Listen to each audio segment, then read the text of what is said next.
14 मार्च 1931 Lahore central jail की एक अंधेरी कोठरी, रात का सन्नाटा और अचानक एक ऐसी आवाज जिसने पहरेदारों तक को चौंका दिया।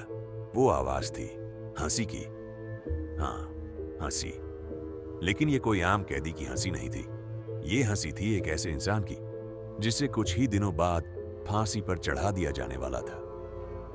वो थे भगत सिंह। और यही वो पल है जहां से शुरू होती है एक ऐसी कहानी जिसे सुनकर आज भी रोंगटे खड़े हो जाते हैं। क्या हुआ था उस आखिरी रात? क्या सच में जेलर ने अपनी डायरी में कुछ ऐसा लिखा था जो सालों तक छिपा रहा? और क्यों एक मौत के इतने करीब खड़ा इंसान मुस्कुरा रहा था? आइए इस रहस्य के पर्दे को धीरे धीरे उठाते हैं। लाहौर सेंट्रल जेल ब्रिटिश शासन का एक ऐसा किला जहां से आवाजें बाहर नहीं जाती थीं और जो अंदर आता था वो अक्सर वापस नहीं लौटता था। 23 मार्च 1931 की तारीख तय हो चुकी थी। 3 नाम जिन्हें इतिहास कभी भूल नहीं सकता। भगत सिंह, राजगुरु, सुखदेव, इन तीनों को फांसी दी जानी थी। लेकिन उस फांसी से एक रात पहले कुछ ऐसा हुआ जिसने जेल के हर नियम को, हर भावना को और हर सोच को चुनौती दे दी। जेल के एक ब्रिटिश अधिकारी जिनका नाम इतिहास में बहुत ज्यादा चर्चित नहीं है, लेकिन जिनकी डायरी के कुछ अंश बाद में सामने आए। उस डायरी में लिखा था, आज मैंने एक ऐसा कैदी देखा जो मौत से नहीं डरता बल्कि उसे एक उत्सव की तरह स्वीकार कर रहा है। सोचिए, एक इंसान जिसे पता है कि कुछ ही घंटों बाद उसकी जिंदगी खत्म हो जाएगी, वो हंस रहा है, गा रहा है और किताब पढ़ रहा है। उस रात भगत सिंह अपनी कोठरी में थे। उनके हाथ में एक किताब थी, लेनिन की जीवनी। हाँ, आखिरी रात वो कोई आखिरी चिट्ठी नहीं लिख रहे थे, ना ही रो रहे थे। वो पढ़ रहे थे, सीख रहे थे और शायद अपने विचारों को और मजबूत कर रहे थे। जेलर ने अपनी डायरी में लिखा, मैंने उसे कई बार देखा। वो हर बार शांत था, जैसे उसे कोई डर ही नहीं। लेकिन कहानी यहीं खत्म नहीं होती।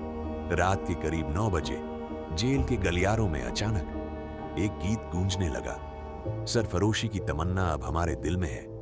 ये आवाज तीनों क्रांतिकारियों की थी। पूरा जेल, जो आमतौर पर डर और खामोशी से भरा रहता था, उस रात एक अजीब सी ऊर्जा से भर गया था।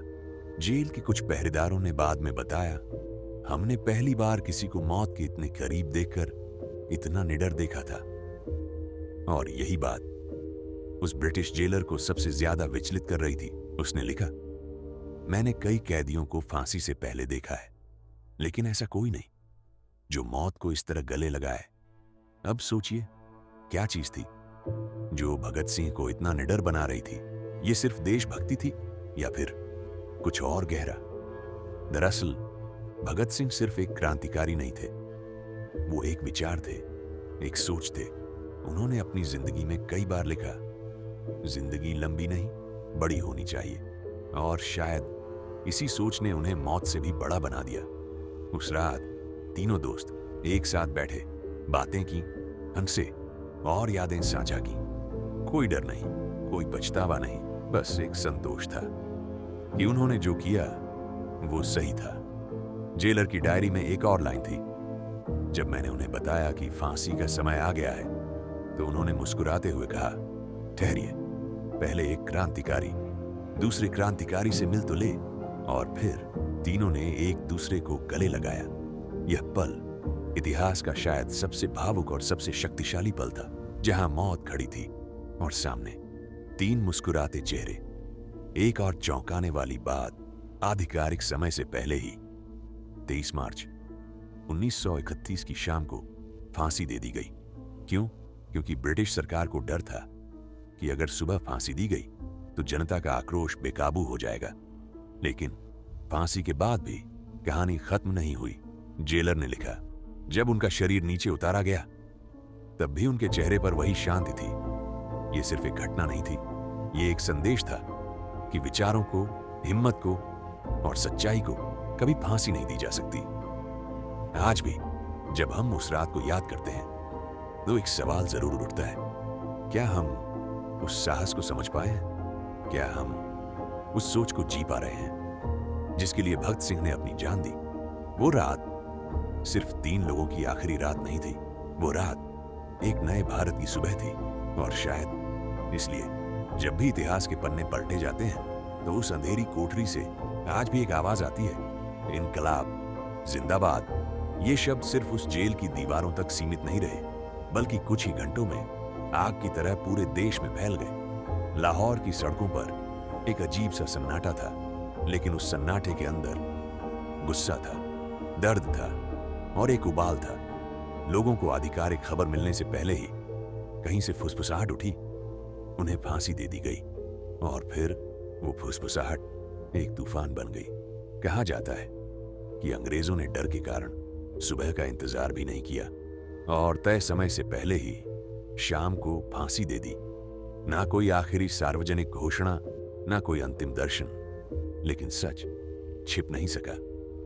जेल की पिछली दीवार के पास रात के अंधेरे में तीनों के शवों को चुपचाप बाहर निकाला गया और बिना किसी सम्मान के उन्हें जल्दी जल्दी जलाने की कोशिश की गई। लेकिन इतिहास ऐसे नहीं लिखा जाता। गांव वालों ने देखा धुआं उठता हुआ, और जब वे पास पहुंचे तो उन्हें समझते देर नहीं लगी। वो सिर्फ लकड़ी नहीं जल रही थी, वो 3 जिंदगियां थीं जो देश के लिए कुर्बान हो चुकी थी। लोगों ने उस आग को रोका, उन राखों को संभाला और फिर उन्हें पूरे सम्मान के साथ विदा दी। अगले दिन पूरा भारत जैसे रुक गया।